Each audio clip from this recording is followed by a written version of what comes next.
Many years ago, a little girl was born to a loving mother and father. They lived happily until one day the mother became ill and, sadly, died. The father was grief-stricken and found life difficult without a wife. So he decided to marry again. His new wife had also been married before and had 2 daughters, Camilla and Daniela. He hoped that they would all live happily together as a family. But this did not happen. It soon became clear that neither his new wife nor her daughters liked his daughter very much, and they began to be very unkind to her. They made her do all the housework. At night she was forced to sleep in the kitchen, where she would curl up near the cinders of the fire to keep warm. So they called her Cinderella. One day, Cinderella was busy washing and ironing in the kitchen when her 2 stepsisters burst through the door. "Where are my clean clothes? Iron this dress now," demanded Camilla. "First, you can tidy my room and clean my shoes," cried Daniela. "No, me first," screamed Camilla. "No, me," shouted Daniela. Then they both began to fight. Daniela pulled Camilla's hair. Camilla pinched Daniela. Daniela kicked Camilla, and Camilla yelled so loudly that Cinderella had to run quickly to steady the china on the dresser. "What is going on?" Cinderella's stepmother appeared at the door. "What is all this screaming about?" Her daughters stopped immediately and pointed to Cinderella. "She won't iron my dress," said one. "She won't clean my shoes," said the other. "She is mean and spiteful to us," they both added. Cinderella's stepmother glared with a face as cold as iron. "Cinderella, this is disgraceful. I shall tell your father what a lazy, nasty girl you are." She then put her arms around her 2 daughters, saying, "Don't you worry, my darlings. I have a very special treat for you both." Daniela and Camilla smiled very satisfied smiles. Then they turned to Cinderella and pulled very rude, ugly faces before leaving with their mother. My stepmother always gives me a lot of work to do. I have to polish the kettle until it shines, make the dinner and wash the pots, wash the clothes and mend the socks. I wish I had some help. Can you help me? Cinderella was on the verge of tears when she noticed that her stepmother had left something on the kitchen table. It was an invitation. She picked it up, wiped away a tear, and read, His Royal Highness, the Prince, cordially invites you to attend the Royal Midsummer Night's Ball. At the Palace, evening dress essential. RSVP. Oh, how wonderful it would be, she thought, to go to a ball dressed in a beautiful evening gown and maybe even meet the prince. She began to imagine the scene, the magnificent palace with its majestic towers, the glittering ballroom, the guests looking glamorous, and the music. Oh, what beautiful music there would be. The dancers would be swirling and gliding across the dance floor, and of course the prince would be there, looking handsome and charming. He would see her and make his way across the ballroom and... Suddenly her stepmother returned. "Give that to me! How dare you read my mail?" As she snatched the invitation, she said, "Don't think that you'll be going to the ball, because you won't. You have far too many chores to do. Get on with your work, you idle girl." When her stepmother had gone, big tears started to trickle down Cinderella's face. She had thought to tell her father how badly she was treated, but felt he might not understand and be disappointed with her. It was her stepmother's word against hers. Sometimes it was more than she could bear. Cinderella, you had better make us look stunningly beautiful. Find me a fabulous ball gown so the prince can't take his eyes off me. I have made them a wardrobe of different dresses. Will you help me to choose the best ball gowns for them? I'm first. Let me try this one. During the following weeks, Cinderella was kept busy making new ball gowns for her stepsisters and stepmother. She cut and stitched and sewed until finally the dresses were finished. When the day of the royal ball arrived, there was great excitement. Cinderella was ordered to help Camilla and Daniela get ready. They bustled into the dressing room and began their demands. Polish my fingernails, Cinderella. Cinderella, brush my hair. Tie my bow. Straighten my dress. Find my petticoat. Fasten my buttons. Fetch my shoes. Do it now. Poor Cinderella rushed here and there, trying to do everything she could for her stepsisters. She dressed them beautifully in their new ball gowns. Camilla's gown was made from the finest gold and blue silk, and Daniela's from red and gold satin. They both put on their richest jewels, their rings and necklaces of pearls and diamonds. They paraded around the room like peacocks, glancing at their reflections in the mirror, each thinking themselves more beautiful than the other. My dress is more beautiful than yours, said Daniela proudly. No, it's not. My dress is the most beautiful. Red is an ugly colour. It shows up your spots, Camilla replied. No, it doesn't. Red is a royal colour, and I shall dance with the prince. He won't be able to resist me because I am so beautiful. You're as ugly as a toad. It will be me who sweeps the prince off his feet as I glide along in my beautiful blue silk chiffon, taunted Camilla. Daniela's face turned crimson until it almost matched her dress. We shall see, shall we? She said. Then she launched herself angrily at her sister, but Cinderella quickly came between them. Please stop. You are both very beautiful, and I'm sure you shall both get to dance with the prince. Yes, I suppose we shall, said Daniela smugly. But you won't. Ha ha ha, added Camilla cruelly. Then, with a swish of silken petticoats, they left, without a word of thanks. The carriage arrived to take them to the palace. Cinderella's father escorted his wife and his stepdaughters to the door, and then said, Where is my daughter? Isn't she coming to the ball with us? Goodness, no, replied his wife. She has been very badly behaved, and as punishment she must stay at home. Her husband shook his head. What a pity. She used to be such a good, sweet child. Cinderella watched as the carriage drove away, and she felt a deep sadness in her heart. She sank down by the fireside, and this time she could not stop the big, sorrowful tears. She wept pitifully. Oh, why can't I go to the ball? I wanted to go so much. Why must I be treated so unfairly?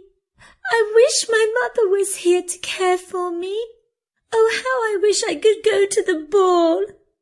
All of a sudden, there was a flash of blue light, and there beside her stood a beautiful lady, whose dress of shining midnight blue sparkled like starlight. She held a twinkling fairy wand and looked at Cinderella with the sweetest smile. And you shall go to the ball, dearest girl. Don't be afraid, Cinderella. Your mother has sent me to grant your wish. I am your fairy godmother and am here to care for you.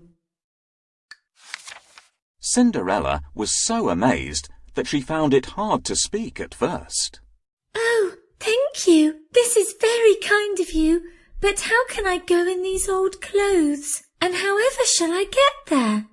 Follow my instructions precisely and all shall be well. Fetch me quickly the 4 mice, 2 lizards, and the friendly grey rat that you keep as pets, and the largest pumpkin you can find. Cinderella did as she was asked, and when the creatures and the pumpkin were all assembled, the fairy godmother waved her magic wand, saying, No more pumpkin, rat, lizards, and mice to be seen, but a golden coach and horses, fit for a queen. Then, with a puff of magic smoke, Cinderella found herself outside. Standing before her was the most glorious golden coach. It was pulled by 3 white horses that held their plumed heads high against the evening sky. There were also 2 smart and very well turned out footmen to attend her, and a white-whiskered coachman to drive the coach. It was indeed fit for a queen. Good heavens! Exclaimed Cinderella, and then she noticed her ragged apron. Don't you worry about that, said her fairy godmother softly. Now close your eyes and stand very still. She waved her magic wand a second time, saying, No more an old and ragged dress, but a beautiful gown fit for a princess. There was a silver flash of light, and when Cinderella opened her eyes, she was amazed. Her rags had been transformed into the most fantastic ball gown that shimmered with a magical blue light. Her gloriously shining hair was crowned with a blue crystal tiara, and she noticed on her feet the prettiest, daintiest crystal dancing shoes. She smiled and glowed from head to toe with the most extraordinary beauty. Now you are ready for the ball, said the fairy godmother. You look beautiful. Oh, this is my dream come true. How can I ever thank you enough? Cinderella replied gratefully. Now before you go, please listen carefully, Cinderella. My magic will only last until midnight, so you must be home before the clock strikes 12. Here's your invitation. Off you go now and enjoy yourself. But remember what I have said. Cinderella smiled and nodded. The coachman opened the coach door, and she was taken swiftly to the palace. You shall go to the ball, Cinderella. How can I go in these old clothes? And however shall I get there? Follow my instructions precisely and all shall be well. Fetch me quickly the 4 mice, 2 lizards, and the friendly grey rat that you keep as pets, and the largest pumpkin you can find. I wonder why the fairy needs the pumpkin and lizards. Let's find them.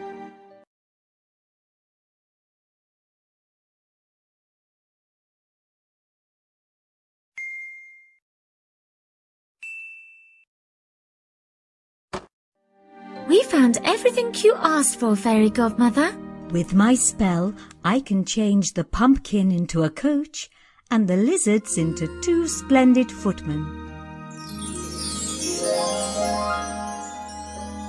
Fairy, you are amazing, but I'll need someone for a coachman. With my spell, I'll change the mice into horses and the rat will become a white-whiskered coachman. Please help me find the mice in the cellar.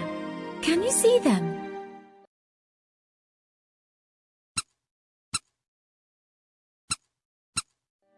Well done! We found everything. No more pumpkin, rat, lizards and mice to be seen, but a golden coach and horses, fit for a queen.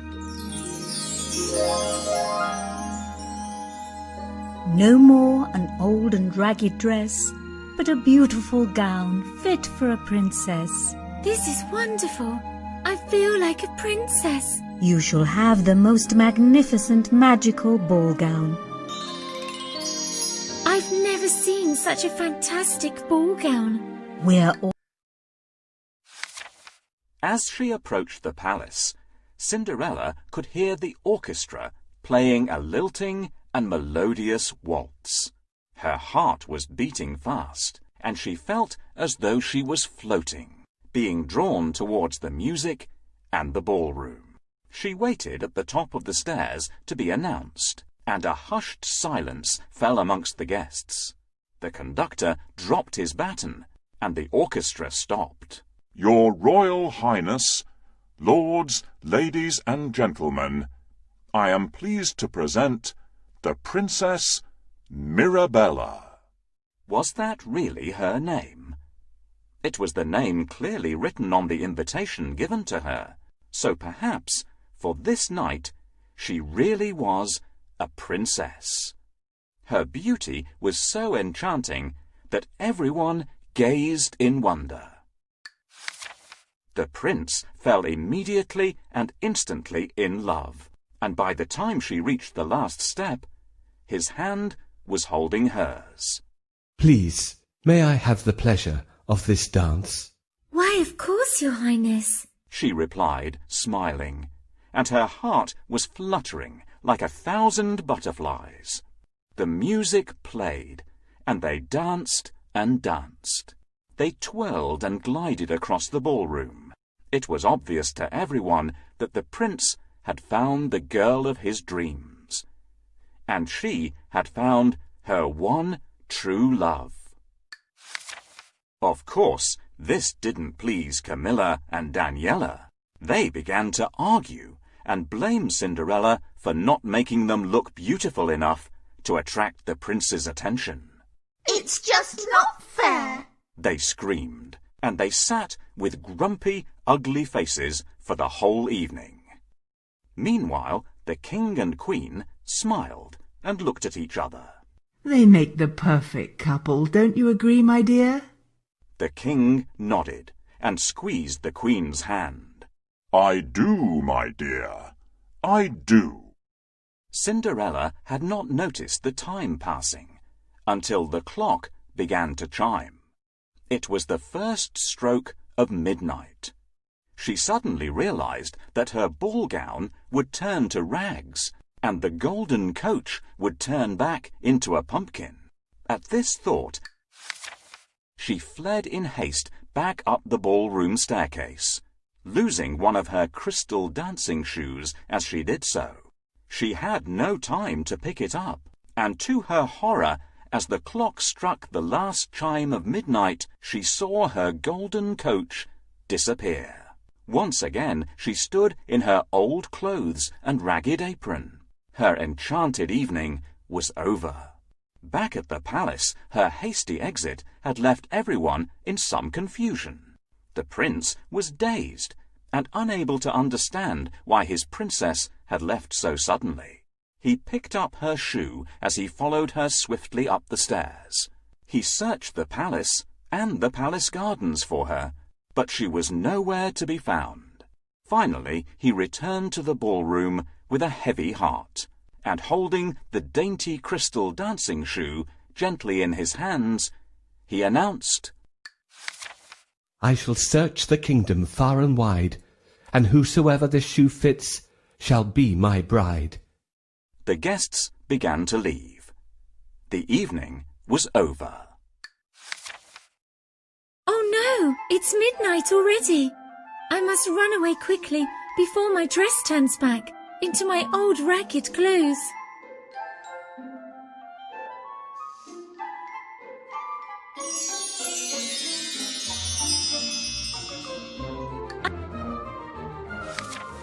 The following day, the whole kingdom woke to rumours of the crystal shoe, and of how the beautiful and mysterious princess had stolen the prince's heart.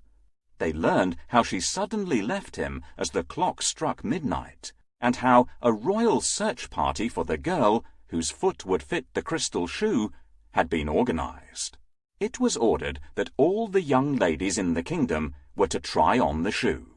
Whosoever the shoe fitted, the prince would take as his bride. There were squeals of delight from the stepsisters when they heard that the prince's messenger was on his way. My foot is going to fit. I just know it, squeaked Camilla, gazing at her painted toenails. I'll be surprised, hooted Daniela. You have feet like Gibber's. Mine are half the size of yours, so I'm 100 times more likely to be the prince's bride.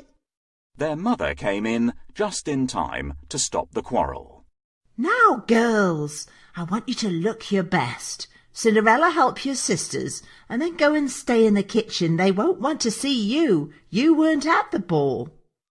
The royal messenger arrived, and Camilla was first to try on the shoe.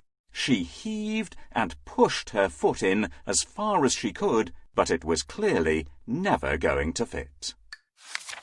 Daniela smirked and muttered, Gibber feet, under her breath. It was her turn next. She pushed and tried as hard as she could to squeeze her foot into the shoe.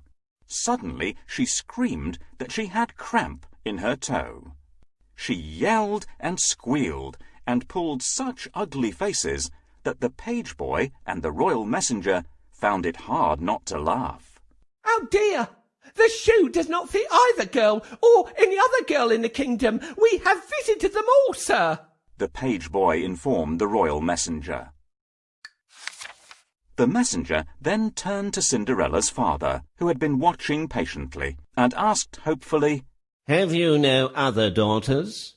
Ah, yes, I have a daughter. I believe she'll be in the kitchen, he replied. But she didn't go to the ball, interrupted his wife. But our orders are that she must still try on the shoe, said the messenger. The stepmother went and called for Cinderella. Cinderella appeared in her old clothes and apron and sat down to try on the shoe. Of course, her dainty little foot slipped into it with ease. Everyone in the room gasped. Goodness, it fits! Cinderella then produced the other shoe from her apron pocket and put it on. There was a flash of blue light, and once more she appeared in her ball gown, as beautiful as ever before. The royal messenger immediately took Cinderella to the palace, where the prince was waiting for news of his lost princess. Success, your royal highness. We have found the girl whose foot fits the crystal slipper, reported the messenger.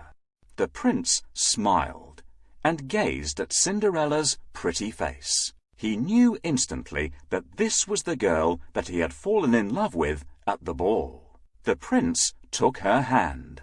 My dearest Mirabella, will you do me the greatest honour and be my bride? Cinderella nodded and smiled. She could hardly believe what was happening to her. Her stepmother fainted. When she came to, she was angry at Cinderella's father for telling the royal messenger about his daughter. They would certainly have chosen one of my daughters to marry the prince if that dreadful Cinderella hadn't appeared. So, in a huff, she packed their bags, took all the money, left with her 2 daughters, and they were never seen nor heard of again. Please, ladies, try on the shoe. Me first? Your feet won't fit. They're much too big. Me first? My foot is going to fit. I just know it. Can you stop the quarrel? Tap on the sister that you think should try on the shoe first. Ah! Ouch! My foot is stuck. Help! The shoe doesn't fit you, lady. Oh no! It's too small. It won't even fit my big toe. Please, may I try? How can it be your shoe? You weren't at the ball. I have been ordered to search the kingdom far and wide, and whosoever the shoe fits shall be the prince's bride. She can't be the princess at the ball. I don't believe it. My lady, the shoe fits perfectly. I will take you to the palace where the prince is waiting for you. This dress is beautiful. This is wonderful. I feel like a princess. The royal wedding was announced. When the day came, bells rang, clocks chimed, and a public holiday was given. Everybody celebrated with feasting, music, and dancing in the streets. It was a glorious day. Cinderella's father walked her proudly down the aisle. The king and queen gave them their blessing, and with a wave of her magic wand, so too did Cinderella's fairy godmother. The prince had found the girl of his dreams, and Cinderella, or should I say Mirabella, had found her one true love. Needless to say, they all lived happily